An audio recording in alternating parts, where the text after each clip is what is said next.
Alright, so this is the last reaction video for today, and this is how to get into a character acting lesson part 3 by Actors Academy. I think it might be the last one, so yeah. Here we go. 3, 2, 1, go. Hi everybody, welcome to the Actors Academy. Thank you for tuning in today. This is part 3 for how to get into character. If you haven't watched part 1 or 2, I do suggest that you go back and watch those ones, as they do work in a sequence to help you guys out with your acting. So this video is going to have 3 different points that you can use to help you guys. Point number 3 will actually be a point where it doesn't really require much acting from you, but it will help you a lot with the auditioning process. So the first one is music. When you're working and you're developing your character, sometimes you may come into roadblocks.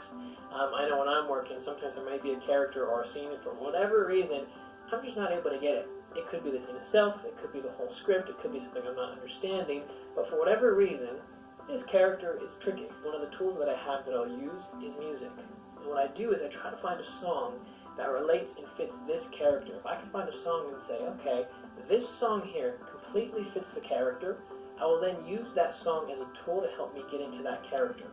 Now, here's the thing. It doesn't matter what song that you use. Some people think, okay, it has to be a specific song. It always has to be this song. You may have 2 songs, 3 songs. That's fine, as long as you find something that works for you. We could both be working on the same characters, you and I, and you may have one song that works, I may have a completely different song. As long as it works for you, that's all that matters. Now, the one thing that I don't want you to do, though, is I don't want you to rely on the song as a complete crutch. And this can sometimes be a mistake that actors fall into, where they think that they have to completely use the song in order to get to the character. I like to use it as a tool, but I also like to separate the song from my work. I don't like to connect the two completely together, but I will use it as a tool, as an initial tool, sometimes get me into that character if I am having some sort of trickiness with it for whatever the reason might be. So what I'll do is this. I'll have the song, I'll pick the song, I'll find the song, I play the song, and then I go in and do my character right afterwards, whether that be the scene or it be the monologue, it doesn't matter.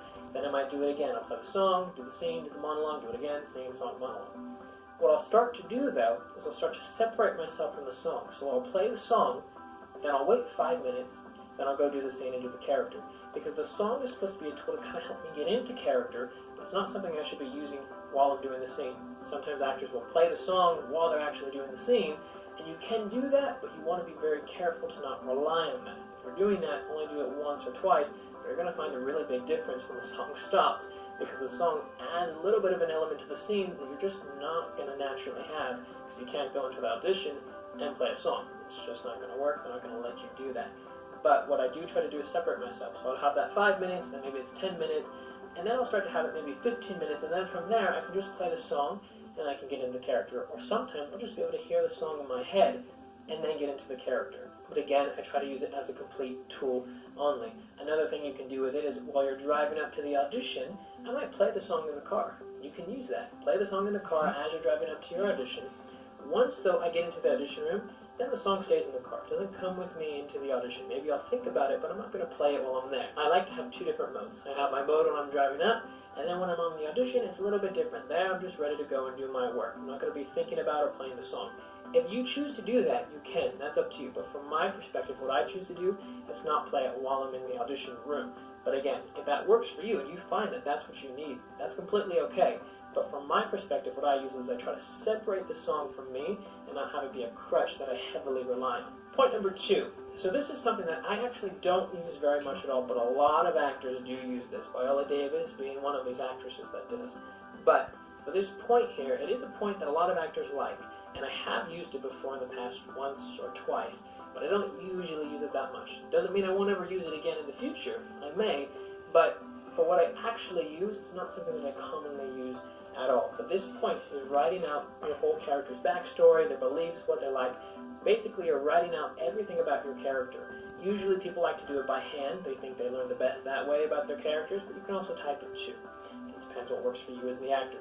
But actors will sometimes write a whole 1-page report on their character. Some actors would go overboard and go and do 10 pages, sometimes even more.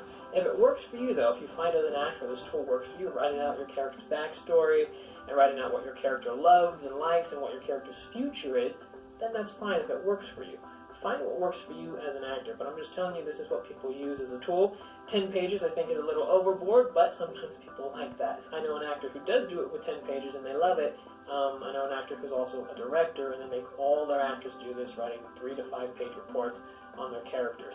If it's something that you like, you can use it, but I want you to know it's a tool that you have. Again, it's not something that I commonly use, but I have used it before once or twice, and it doesn't mean in the future there may be a character where I have to use it, but it is a tool that you have. And you can experiment with these tools. Try the music thing out for your next audition. Try writing out your character for your next audition. Try doing both and see if it helps. See what works for you. Maybe you'll find it works, maybe you'll find it doesn't. Maybe for one character it worked great, for another character it didn't. You have to have tools and find which ones work for you. Now, for point number 3, this is something that I do actually use all the time when I'm working and developing my characters. Now, for this point, it doesn't actually really involve anything new with your acting, and it falls down to this. It's costuming. Your costuming, what you wear, not only helps you, because we always think about the character in ourselves for us, you also have to think about the people watching you. When you're doing these different auditions that you're going to be having, casting directors will be looking at you, wondering, do you fit the part? Do you fit the character that they need? Not just can you act the part, but you also look the part.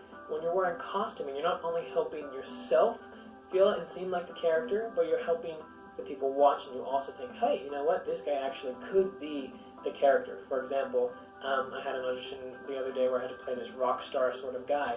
I don't go overboard where it seems like a Halloween costume that I'm wearing, but I do try to wear certain things that make it feel like I'm more of the rocker type. So I'll have rings, and I'll have my different necklaces and bracelets and all those different things, and I'll put a little bit of eyeliner on, so it helps me build that idea of the character I'm auditioning for. Now, again, I don't want to make it a Halloween costume, though, and it also has to fit within the world that I'm playing.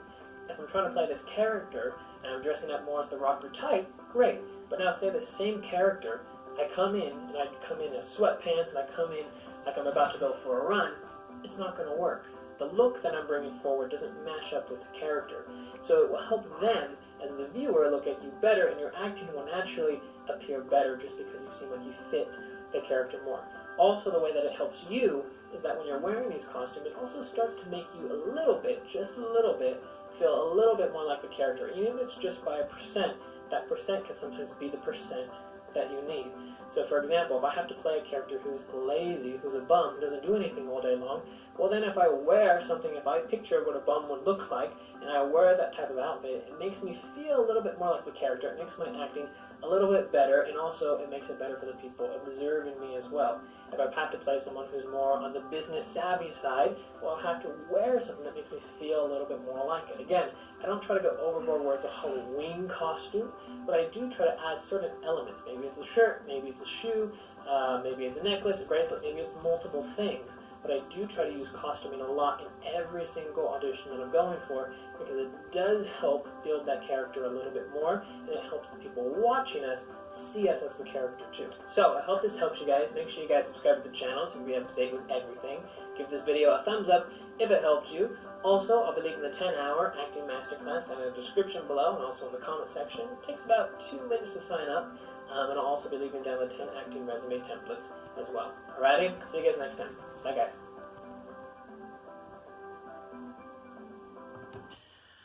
Alright, so I think that's the end of, the getting into the characters, acting lessons. I'll probably go take a look at more of Acting Academy if I can. So yeah, I will see y'all tomorrow. Peace. Oh, and like, comment, and subscribe.